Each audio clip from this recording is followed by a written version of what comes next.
आंखें खोलिए परम श्रेष्ठ। देखिए कितना अन्याय हो रहा है। सुरुचि ने कितनी निर्ममता से उस नन्हे से बालक का हृदय तोड़ दिया।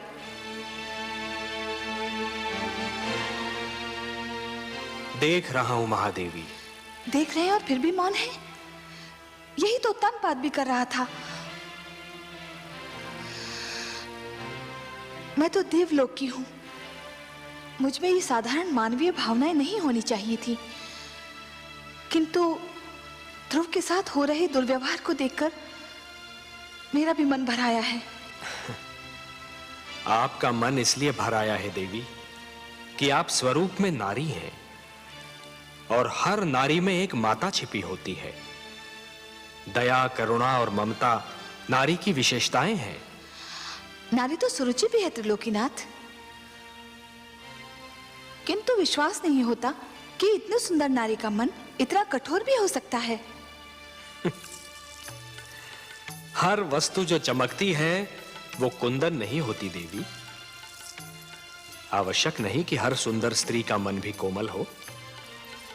सुरुचि लालसा की मूर्ति है, परंतु ध्रुव के साथ जो कुछ हो रहा है उसमें सारा दोष सुरुचि का नहीं है। सबसे बड़े दोषी तो महाराज उत्तानपाद हैं। परिवार मानव समाज की सबसे छोटी परंतु सबसे महत्वपूर्ण इकाई है। हमने पृथ्वी पर रहने वालों के लिए कुछ नियम दिए हैं और उनके अनुसार एक पिता परिवार का स्वामी होता है। पुत्र को प्यार देना, उसका संरक्षण करना पिता का कर्तव्य है। परंतु महाराज उत्तानपाद सुरुचि की सुंदरता पर मोहित होकर अपने कर्तव्यों से मुख मोड़ रहे हैं देवी। एक पिता ब्रह्मा भी होता है और विष्णु भी। वो जन्म भी देता है और पुत्र का पालन पोषण भी करता है। उत्तानपाद ने ब्रह्मा का धर्म तो निभाया, परंतु हमारा धर्म नहीं निभा पाए। तो फिर अब क्या होगा नारायण? मानव स्वभाव में संघर्ष की शक्ति भरी है हमने। ध्रुव को भी हमने इसी शक्ति से संपन्न किया है देवी। किंतु हे सर्वश्रेष्ठ, ध्रुव तो अभी बहुत छोटा है। उसमें संघर्ष शक्ति हो भी तो वो उसका प्रयोग कैसे करेगा? देवी, संघर्ष का संबंध आयु से नहीं, इच्छा शक्ति और मन की लगन से होता है। भड़कती हुई ज्वाला पहले छोटी सी चिंगारी ही होती है। ध्रुव भी एक छोटी सी चिंगारी के समान है। यदि उसे भड़कती ज्वाला बनना है तो उसे स्वयं की शक्ति को पहचानना होगा। आप स्वामी हैं, विश्वेश्वर हैं। आप जो कहते हैं उसका भेद भी केवल आप ही जानते हैं।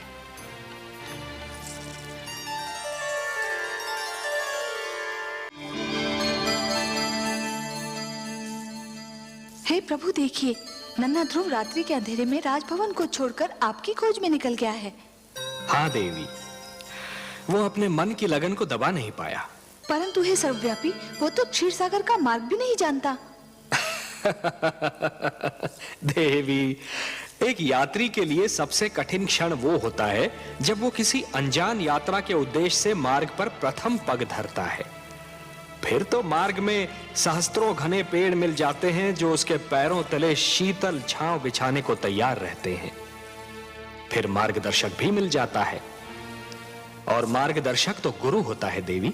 परंतु हे सर्वश्रेष्ठ, वो तो अभी एक बालक है। उसे इस यात्रा में कितना दुख झेलना पड़ेगा। महादेवी, बूंद जब किसी मेघ की गोद से निकलती है तो उसके मन में असंख्य आशंकाएं होती हैं। सोचती है कि उसका अंत क्या होगा। क्या वो किसी मरुस्थल की सुलगती रेत पर गिरेगी और सूख जाएगी, या किसी सुलगते अंगारे पर गिरेगी और भस्म हो जाएगी, या फिर किसी कांटे पर गिरेगी और उसका शरीर छलनी हो जाएगा।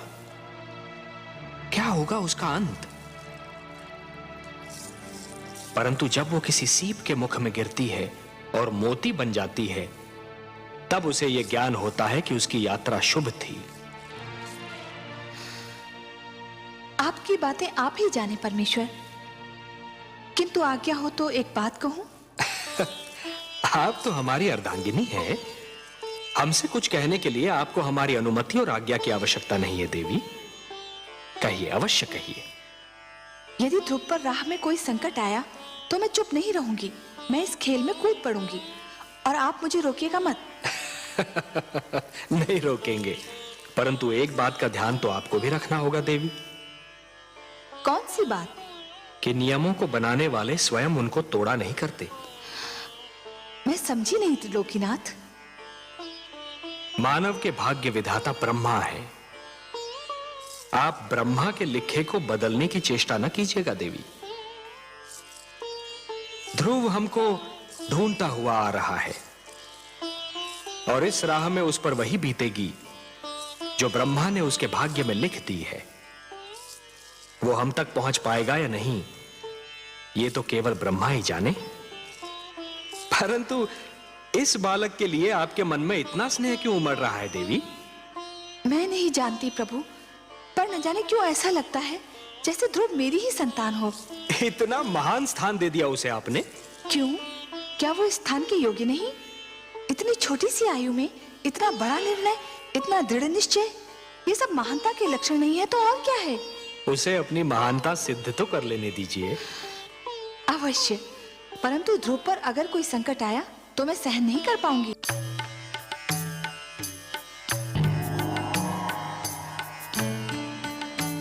आइए महादेवी, आइए। आज तो आपने हमको भी अचरज में डाल दिया। अचरज में? और वो भी आपको मायापति? मेरी किस बात से आपको आश्चर्य हुआ?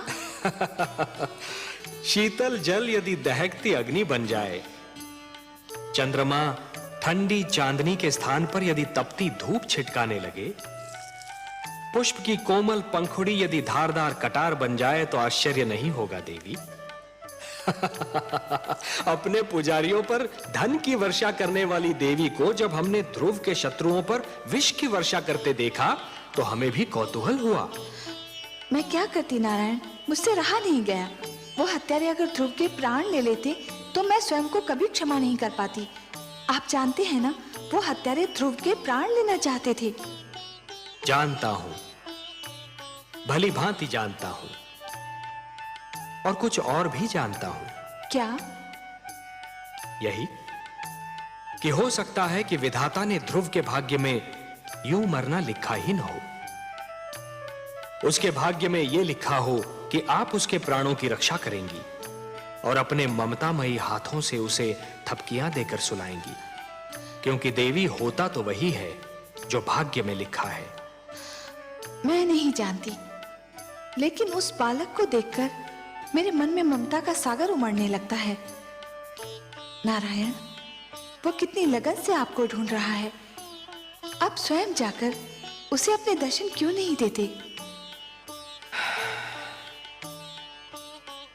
हम विधाता के कार्यों में हस्तक्षेप नहीं कर सकते देवी। विधाता के कार्यों में हस्तक्षेप नहीं कर सकते। ध्रुव को वो सब मिलेगा जो उसके भाग्य में लिखा है। आपका लाडला अब जागने वाला होगा, धरती पर भोर होने वाली है। भोर होते देखकर मेरा मन कांप रहा है। क्यों देवी, किस कारण? भोर हुई और सुनीति ने अपने लाल को ना पाया तो उसकी क्या दशा होगी? वो तो दुख से पागल हो जाएगी। नारायण नारायण।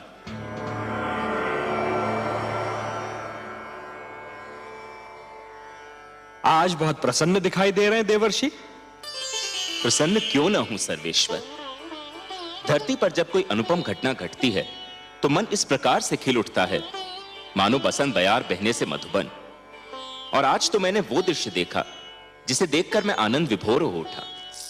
मुझे ज्ञात नहीं था कि कभी कभी किसी के कड़वे वचन भी कानों में अमृत रस घोल दिया करते हैं।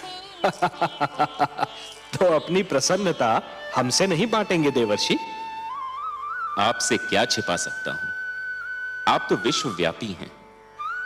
परंतु विश्वास कीजिए, आज महाराज मनु ने अपने पुत्र को ऐसी खरी खरी सुनाई कि मेरा मन तो झूम उठा।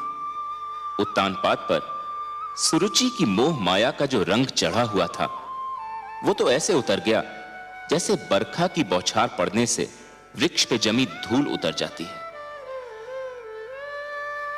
मनु ने वही किया जो एक परिवार के सर्वे सर्वा को करना चाहिए था।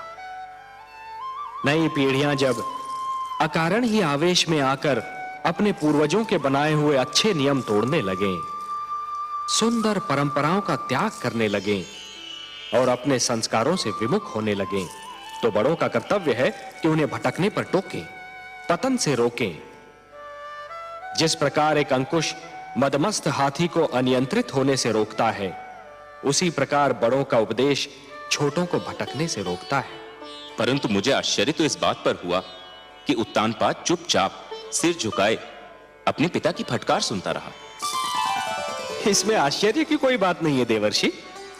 जिस प्रकार देर तक सोने वाले को सूर्य की तीव्र किरणें जागने के लिए विवश करती हैं, उसी प्रकार मनु के कटु वचन ने उत्तानपाद को झिंझोड़ना चाहा था। और पुत्र को भी पिता का इसी प्रकार आदर करना चाहिए, क्योंकि पिता ने पुत्र से अधिक जीवन जिया होता है। पिता के अनुभव पुत्र के अनुभवों की तुलना में कहीं अधिक विशाल, अधिक व्यापक और समय की कसौटी पर अधिक खरे उतरे हुए होते हैं। देवर्षि, नवीन पीढ़ियों को भी यह जान लेना चाहिए कि जीवन मार्ग पर उनके पहले के यात्रियों, उनके पूर्वजों के पदचिन्ह उन दीपकों के समान हैं जो उन्हें सही राह दिखाते हैं। मनु ने उत्तानपाद को उचित मार्ग दिखाया। उचित मार्ग? आपकी लीला भी विचित्र है मायापति। आपने ध्रुव को अपनी ही खोज में भेज दिया और उधर महाराज उत्तानपाद ध्रुव की खोज के लिए निकल रहे हैं। और इस बात को आपसे अच्छा और कौन जान सकता है कि ध्रुव का आप तक और उत्तानपाद का ध्रुव तक पहुंचना कितना कठिन है। कठिनाइयां ना हो तो मानव जाति में चुनौतियां स्वीकार करने की क्षमता ही समाप्त हो जाए। हर पग पर सरलता मिली तो मानव जीवन बहुत कठिन हो जाएगा देवर्षि। जूझने दीजिए उन दोनों को अपने संघर्षों से। उन्हें पता तो चले कि जीवन की कठिनाइयों से हर व्यक्ति को स्वयं ही उलझना पड़ता है और स्वयं ही उनके समाधान ढूंढने पड़ते हैं। वह तो ठीक है प्रभु, मुझे महाराज उत्तानपाद की चिंता नहीं है। वो तो ध्रुव की खोज में निकले हैं। ध्रुव किन मार्गों पर जा सकता है, किन क्षेत्रों में जा सकता है, इसका ज्ञान है उनको। उन्हें किसी मार्गदर्शक की आवश्यकता नहीं है। मुझे चिंता ध्रुव की है प्रभु। वो तो आपकी खोज में निकला है। उसे तो अपने नगर के मार्गों का ज्ञान नहीं है, तो फिर क्षीरसागर के मार्ग का क्या ज्ञान होगा प्रभु? प्रश्न यह उठता है कि ध्रुव का मार्गदर्शन कौन करेगा? आप करेंगे देवर्षि। ध्रुव का मार्गदर्शन आप करेंगे। मैं? हां, आप। वैसे भी सारे विश्व को विष्णु का पता तो आप ही बताते हैं। इन तीनों लोकों में आपसे बड़ा मार्गदर्शक और कौन हो सकता है मुनिवर? ध्रुव का मार्गदर्शन आप ही को करना होगा। आपका कथन मेरे लिए आदेश के समान है प्रभु। तो फिर अपना कार्य सिद्ध कीजिए। महादेवी लक्ष्मी भी व्याकुल हैं ध्रुव के लिए। उनकी अशांति दूर कीजिए। किंतु माता है कहां? माता है ना। ध्रुव का कष्ट उनसे सहन नहीं हो रहा था देवर्षि, इसलिए धरती पर गई हैं उसे भोजन कराने। परंतु समस्या यह है कि उसे तो भोजन की भूख ही नहीं है। उसे तो केवल हमारे दर्शन की प्यास है, और वह प्यास उसका मार्गदर्शन करके आप ही तृप्त कर सकते हैं मुनिवर। ठीक है प्रभु, यदि आप ये चाहते हैं कि आप भी मेरी परीक्षा लें तो ऐसा ही सही। मैं चेष्टा करूंगा कि ध्रुव उस मार्ग पर चले जो उसके लिए शुभ हो, मंगलमय हो। नारायण नारायण।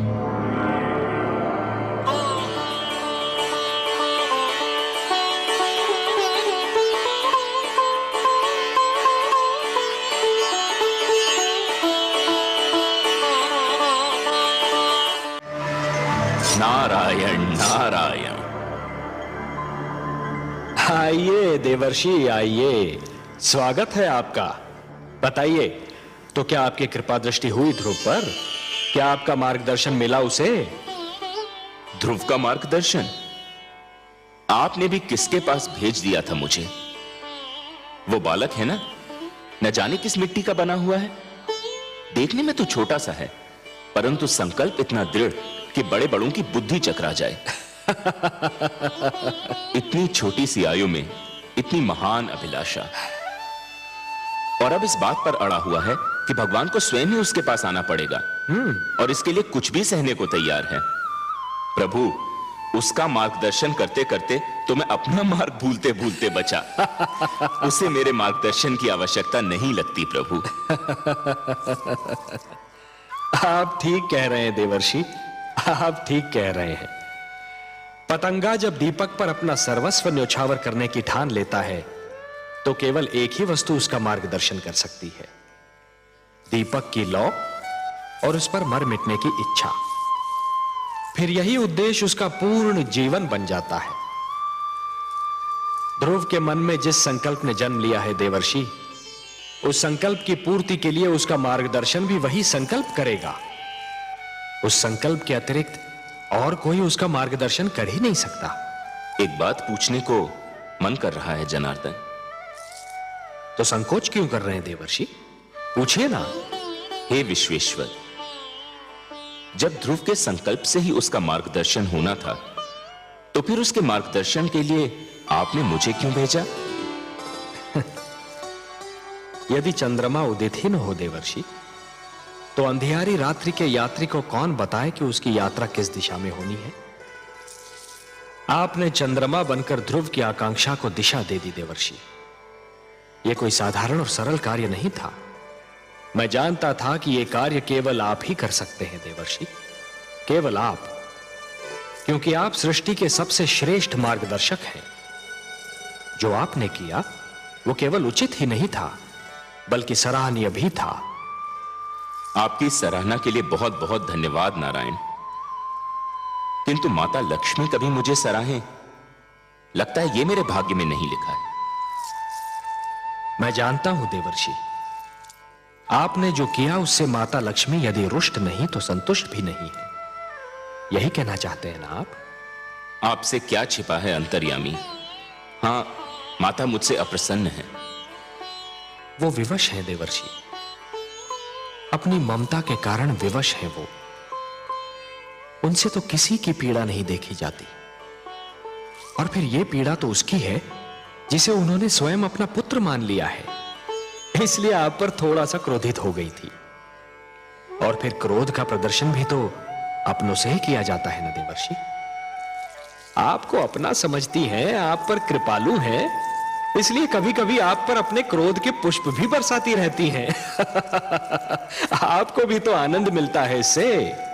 आपने मेरे मन की बात कह दी प्रभु। सच पूछिए तो माता के मुख से यदि कटुवचन भी निकले तो उनसे मधु की बूंदें टपकती दीख पड़ती हैं। किंतु माता अभी देवलोक लौटी नहीं क्या? ममता चिंता का दूसरा नाम है। आपने तो ध्रुव को भेज दिया वन में, अब माता का मन तड़प उठा कि कहीं वन के पशु उसे कोई हानि न पहुंचा दे। इस समय वो ध्रुव की रक्षा का प्रबंध करने शिव भार्या पार्वती से मिलने कैलाश पर्वत गई है।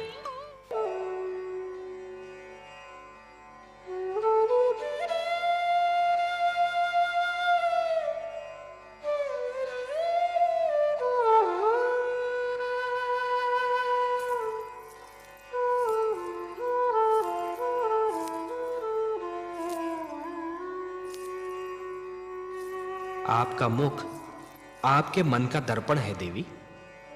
मन में चिंता हो तो उसकी छाया आपके मुख पर कहीं दूर से दिखाई देने लगती है, और आज तो आप सिर से पांव तक चिंता की मूर्ति बनी हुई हैं। सब कुशल तो है? कुशल कहाँ कमल नयन। देवर्षि नारद को न जाने समस्याएं खड़ी करके क्या आनंद आता है। एक और नई समस्या खड़ी कर दी उन्होंने। अब कौन सा नया पुष्प खिलाया उन्होंने? पहले तो उसे वन में तपस्या करने के लिए छोड़ दिया। मुझे यही चिंता क्या कम थी कि वन के पशुओं से उसकी रक्षा कैसे होगी, और अब उन्होंने ध्रुव को आदेश दिया है कि आहार भी त्याग दे। देवर्षि ध्रुव के गुरु हैं। गुरु की आज्ञा का पालन करना शिष्य का कर्तव्य होता है। गुरु तो भगवान से भी बड़ा होता है। इसका अर्थ ये हुआ कि आप भी देवर्षि से सहमत हैं? वो तो नन्हा सा बालक है, तनिक सोचिए तो, आहार त्यागने से उसकी क्या दशा हो जाएगी। क्षमा कीजिए प्रभु, संभवतः आपको भी उसकी पीड़ा पर दया नहीं आ रही। ये आप नहीं बोल रही हैं देवी, ये आपके भीतर समाई हुई एक नारी, एक मां बोल रही है। यही समझ लीजिए करुणा सिंधु, पर मुझसे उसकी दशा देखी नहीं जाती। दया कीजिए उस पर, दया कीजिए मुझ पर। मुझे आपसे सहानुभूति है देवी, पर मुझे खेद है, मैं पक्षपात नहीं कर सकता। पक्षपात? कैसा पक्षपात प्रभु? धरती पर मनुष्य लोक में मेरे अगणित भक्त हैं। माना कि ध्रुव सर्वस्व त्याग कर मेरा दर्शनाभिलाषी है देवी, परंतु जो मेरे साधारण भक्त हैं, उनका भी तो मुझ पर अधिकार है। आप तो जानती हैं देवी कि जो भी सच्चे मन से मुझे पुकारे, मैं उसी का हो जाता हूं। तो फिर यह कैसे संभव है देवी कि मैं अपने असंख्य भक्तों को भूलकर केवल एक बालक को कृतार्थ करूं? देवी, सूर्य अपना प्रकाश बांटते समय राजा के महल और दीन की कुटिया में अंतर नहीं करता। वर्षा का बादल मधुवन पर बरसता है तो मरुस्थल की प्यास भी बुझाता है। तो फिर यह कैसे संभव है देवी कि मैं अपने भक्तों में पक्षपात करूं? हे महादेवी, ये मत भूलिए कि ईश्वर भी ईश्वरत्व के नियम से बंधा है, और ईश्वरत्व का नियम है समानता। मेरी दृष्टि में समस्त मानव जाति समान है। मैं धरती पर जा अवश्य सकता हूं देवी, किंतु समस्त मानव समूह के कल्याण के लिए, केवल किसी एक के कल्याण के लिए नहीं। चाहे मेरा ध्रुव भूख प्यास से दम ही क्यों न तोड़ दे। मैं आपसे पहले भी कह चुका हूं देवी कि मैं विधाता के कार्यों में हस्तक्षेप नहीं कर सकता। मुझे आपसे सहानुभूति है, परंतु यदि विधाता ने उसके भाग्य में यही लिख दिया हो, तो फिर यही होकर रहेगा।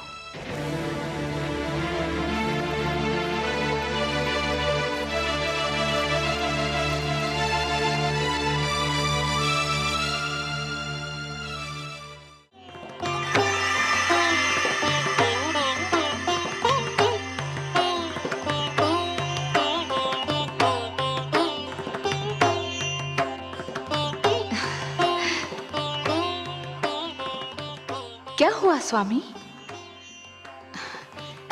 हे कमल नयन, जब त्रिलोक में उजाला फैलता है, जब धरती पर वसंत झूमता है, जब कमल खिलते हैं, जब पुष्प अपनी सुगंध फैलाते हैं, मैं समझ जाती हूँ कि आप मुस्काए हैं। ये सारे दृश्य आपकी मुस्कान की ही छवि हैं। विधाता ने मुस्कान की रचना ही इसलिए की कि वो आपके अधरों की शोभा बढ़ाए। पर अभी अभी मैंने आपके अधरों पर जो मुस्कान देखी, उसमें एक विचित्र ज्योति, एक अद्भुत प्रकाश दिखाई दिया मुझे। जैसे आपके अधरों से मुस्कान नहीं, किरण फूट रही हो। कोई मुझे आनंद विभोर कर रहा है देवी। अवश्य ही सृष्टि के किसी भाग में भक्ति के प्रकाश का उदय हो रहा है। मुझे एक विचित्र आनंद का अनुभव हो रहा है। हो न हो, ये मेरे ध्रुव की भक्ति का ही चमत्कार है। उसके रोम रोम में केवल आप ही बसे हैं सर्वेश्वर। उसके हृदय में झांक कर देखे तो केवल आपकी छवि ही दिखाई पड़ेगी।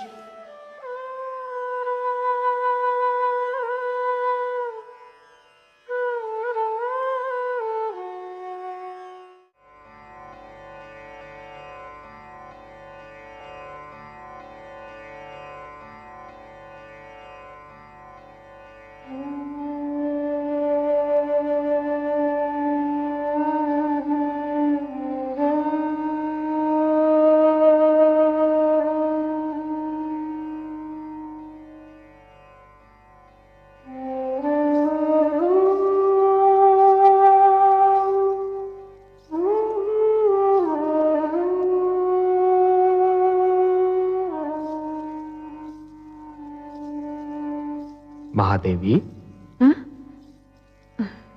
मैं तो समझ रहा था कि आपकी सारी चिंताओं का अब अंत हो चुका होगा। आपके पुत्र ध्रुव ने जो भी कामनाएं की थी, वो सारी पूर्ण हो गई हैं। और जो वचन मैंने उसे दिए थे वो भी पूर्ण हो गए हैं। पर आप तो अब भी चिंता की मूर्ति बनी हुई हैं, क्या सोच रही हैं? हे कमल नयन, आपके सुंदर मुख से जो पावन बोल निकलते हैं वो तो मेरे हृदय पर अंकित हो जाते हैं। आपने एक बार कहा था कि धरती पर आपके अगणित भक्त हैं। ध्रुव का कल्याण तो हो गया, पर उससे केवल एक का कल्याण हुआ है, और भक्तों का कल्याण कैसे होगा? जो ज्ञान, जो प्रकाश ध्रुव को मिला, उस पर तो समस्त मानव जाति का अधिकार है। ये ज्ञान, ये प्रकाश उनको कैसे मिलेगा? ये जीवन के नियम उन्हें कौन बताएगा? वाह देवी वाह, आप केवल हमारी वामांगी नहीं हैं, आप तो हमारे विचारों की संगिनी भी हैं। आपने अभी जो कहा वास्तव में चिंता का विषय है, और हम आपके आभारी हैं कि आपने इस चिंता को व्यक्त कर दिया। मानव कल्याण ही तो हमारा परम उद्देश्य है। हमें ज्ञान का प्रकाश मानव तक पहुंचाने के लिए कुछ दीप प्रज्वलित करने होंगे।